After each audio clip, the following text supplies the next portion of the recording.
你有沒有發現，在我們的常識裡藏着一個巨大的誤解？我們總覺得真正相愛的人是不應該經常吵架的。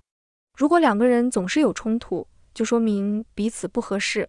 但心理學卻告訴我們，恰恰相反，那些在表面上看起來相敬如賓、從來不吵架的關係，往往不是因為他們完美契合，而是因為其中一個人或者兩個人在長期的壓抑自己真實的感受和需求。那種過分得體的平靜背後，其實藏着一種更深的疏離和絕望，即我們不吵架，是因為我們已經不在乎了，因為我們已經不再試圖真正的去連接了。衝突是親密關係的一部分，真正的問題不是我們會不會發生衝突，而是衝突背後有什麼，以及我們如何回應它。你好，我是阿素。在上一集裡，阿素陪大家走過了親密關係裡最深的傷口，我們看清了妒忌、欺騙與背叛背後的秘密。但當那些暴風雨般的背叛平息之後，我們終究要回到平凡的日常。而在日常的生活裡，其實隱藏着一個更需要勇氣的修羅場。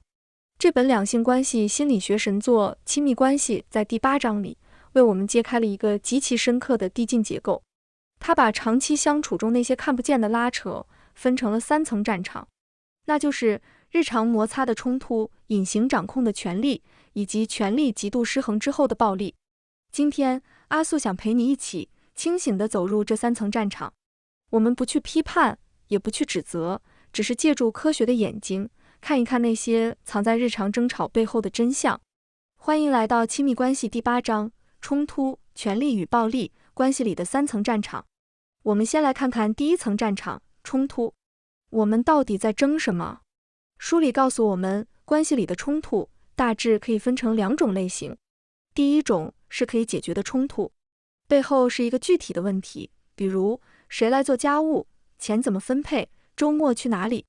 這些問題有答案，通過協商和妥協，可以找到雙方都能接受的解決方案。第二種是永久性的衝突，背後是2個人在價值觀、性格或者人生方向上的根本差異。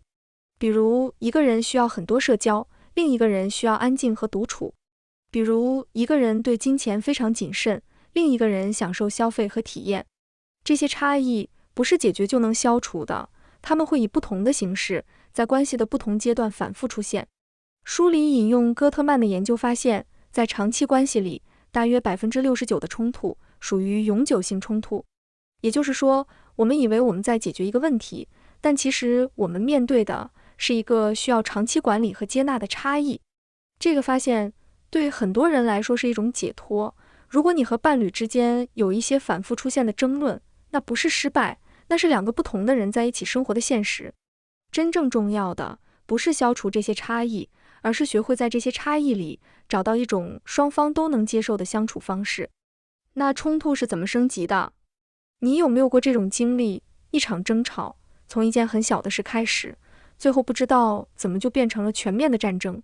衝突的升級通常遵循一個固定的模式。首先是一個觸發點，可能是一句話、一個行為、一件小事。這個觸發點往往不是真正的問題，而是一個開關，觸發了更深層的感受。然後是情緒的激活，我們開始感到憤怒、委屈或者恐懼。在這個階段，大腦的理性部分開始讓位於情緒，我們說出來的話更多是情緒的產物，而不是我們真正想表達的東西。接着是防禦和反擊，對方感到被攻擊，開始防禦，防禦往往伴隨着反擊。你說我，你自己呢？於是2個人都進入了攻擊和防禦的循環，誰也不再真正的聽對方說什麼，只是在爭誰對誰錯。最後是升級或者關閉，有些衝突會螺旋式的升級，越來越激烈；另一些衝突會以一方的突然關閉結束，比如沉默、冷戰、把門關上。但無論哪種結局，真正的問題往往都沒有被解決，它只是被暫時壓下去，等待下一次爆發。那麼我們該如何更好地處理衝突？書裡給了幾個真正有用的原則。第一個原則，學會識別自己的情緒觸發點。每個人都有一些特別容易被觸發的敏感點，往往和我們過去的經歷有關。當我們知道自己的觸發點在哪裡，我們就能在被觸發的那一刻，多給自己一點空間。比如，我們可以這樣想，這不只是他今天說的那句話讓我難受，而是他觸動了我一個更深的地方。第二個原則，在衝突升級之前，主動暫停。當你感到情緒開始失控，理性開始下線，這是暫停的信號。告訴對方，我現在需要一點時間冷靜，我們等一下再談。研究發現，給自己至少20分鐘，讓身體的應激反應平復下來，然後再回到對話，效果會好得多。書裡說，衝突的危險不在於它的存在，而在於它的升級。當我們能夠在升級的早期階段識別它，並且選擇暫停，我們就給了這段關係一個真正解決問題的機會。第三個原則，把攻擊對方變成表達自己。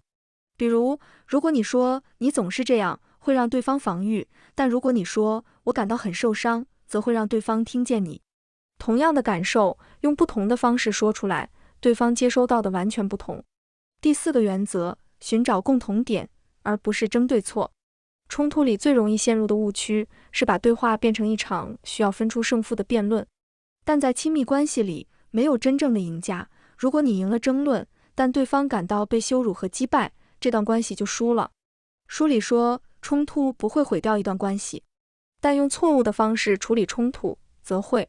現在我們來看關係裡的第二層戰場，權力，關係裡那只看不見的手。在講完衝突之後，書裡引入了一個很多人沒有認真想過的話題，權力。衝突的走向往往不只取決於我們說了什麼，還取決於一種我們很少意識到的東西，關係裡的權力結構。我們不太願意用權力這個詞來描述親密關係，因為它聽起來太冷硬。但書裡告訴我們，權力在所有的關係裡都存在。回避這個詞不會讓它消失，只會讓它在我們看不見的地方繼續運作。權力從哪裡來？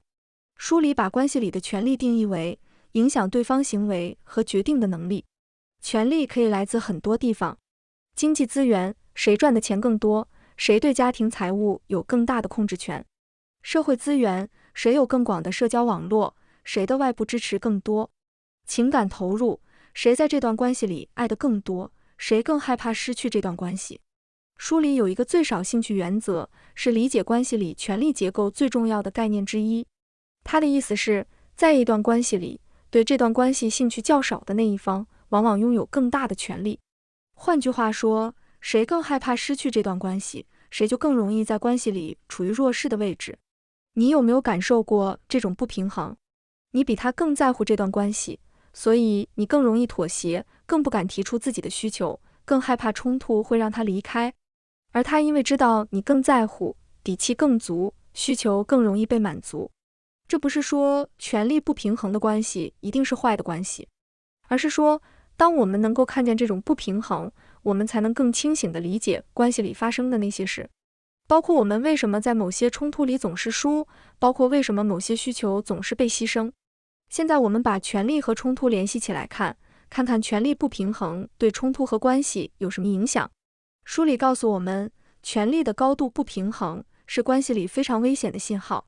當關係裡的權力高度不平衡，衝突的走向就不再是兩個平等的人在解決一個問題，而是變成了一種更複雜的動態。弱勢的一方在衝突裡更容易讓步，不是因為他真的覺得對方有道理，而是因為他害怕堅持會帶來更大的代價。久而久之，這種模式會形成一種隱性的規則，某些話題不能碰，某些需求不能提，某些感受不能表達。弱勢的一方開始在關係裡越來越小，越來越不像自己。書裡說，真正平等的關係不是兩個人永遠意見一致，而是兩個人在衝突裡都有權利表達自己的真實感受，都有權利被認真對待。當一方在關係裡擁有壓倒性的權利，關係就會從平等的伴侶關係慢慢變成一種控制和被控制的關係。這種控制不一定是顯性的、暴力的，它可以是非常隱蔽的，通過對金錢的控制，讓對方無法經濟獨立；通過對社交的限制，讓對方越來越孤立；通過長期的貶低和否定，讓對方失去對自己判斷的信心。書裡有一系列問題，幫助我們識別關係裡是否存在不健康的權力控制。對方是否總是認為自己的決定是對的，不允許你有不同意見？你是否經常感到需要如履薄冰，小心翼翼地選擇措辭，害怕惹他不高興？他是否會用情緒爆發或者沉默來迫使你妥協？你是否感到自己在這段關係裡越來越小，越來越不像你自己？如果這些問題裡有多個答案是肯定的，那這段關係裡可能存在不健康的權力動態，需要被認真對待。最後，我們來看關係裡的第三層戰場——暴力。這是這一章最沉重的部分，但也是必須說的部分。書裡用了一整節來講親密關係中的暴力，因為這是一個在現實中比我們願意承認的更普遍的問題。當權力的失衡走向極端，關係就會從摩擦變成一種更深的傷害。這不是普通衝突的升級，而是一種性質完全不同的東西。書裡非常清楚地區分了激烈的爭吵和真正的暴力。暴力不是情緒失控的偶發事件，而是一種系統性的控制模式。親密關係中的暴力不只是身體上的傷害，書裡把它分成幾種類型：身體暴力、情感暴力、經濟控制和性脅迫。身體暴力是最容易被識別的，比如推搡、打擊、任何形式的身體傷害等等。情感暴力是最難被識別的，因為它沒有留下可見的傷痕。它包括持續的貶低和羞辱，讓你覺得自己一無是處；通過威脅和恐嚇來控制你的行為；在朋友和家人面前孤立你，讓你失去外部的支持。還有一種叫做煤氣燈效應的操控方式，讓你質疑自己的記憶和感知，覺得是自己想多了，太敏感了。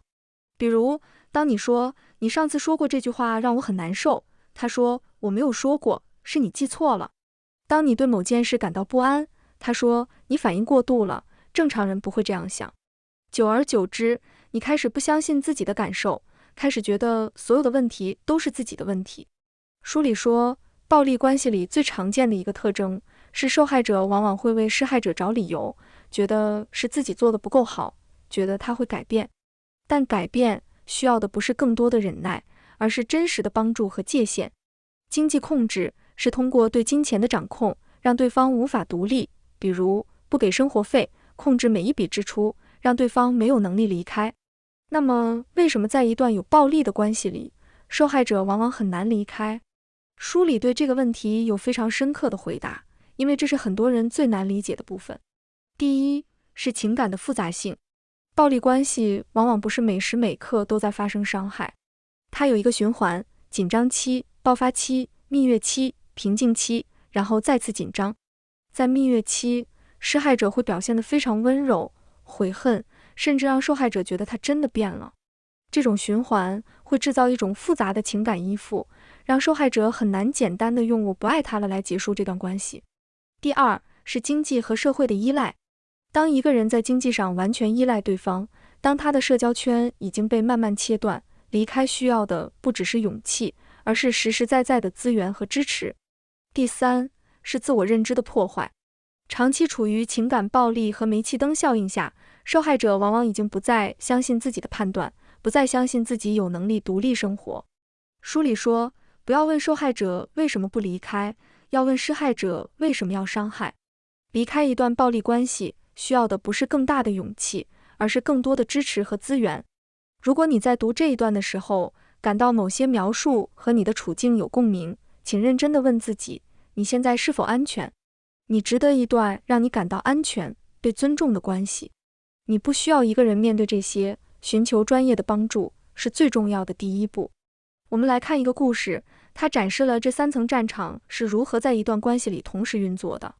小雲和阿凱在一起4年了，在外人眼裡，他們是一對很般配的情侶。阿凱事業成功，對小雲大方，朋友聚會上總是表現得很體貼，但在家裡卻是另一番景象。他們經常爭吵，起因往往是很小的事。小雲買了一件他覺得太貴的衣服，小雲和朋友出去沒有及時回消息。